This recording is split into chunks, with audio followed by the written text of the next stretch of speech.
നല്ല വീട്, നല്ല ആരോഗ്യം, നല്ല സമാധാനമുള്ള അന്തരീക്ഷം, നല്ല മക്കൾ, നല്ല ജോലി, നല്ല ഭാവി, എല്ലാം നല്ലതായിരിക്കും ദൈവം നൽകുന്നത്.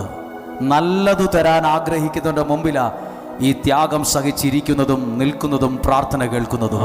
നല്ലത് നല്ലത് ആദ്യമല്ല വിളമ്പിയത്, നല്ലത് ദൈവം സൂക്ഷിച്ചു വെച്ചു എന്ന് എനിക്കിത് ഒത്തിരി വിശ്വാസമാണ്.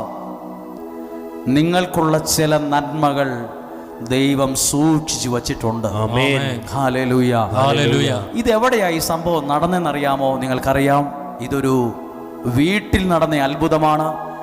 ഒരു കല്യാണ വീട്ടിൽ നടന്ന കാര്യമാണ്. ഒരു കല്യാണം നടക്കുന്ന ഒരു അന്തരീക്ഷമാണ്. പക്ഷെ അവിടെ വീഞ്ഞു തീർന്നുപോയി. മറിയം ചെന്ന് യേശുവിനോട് പറഞ്ഞു, ഇവർക്ക് വീഞ്ഞില്ല. അടുത്ത വാക്കെന്നറിയാമോ?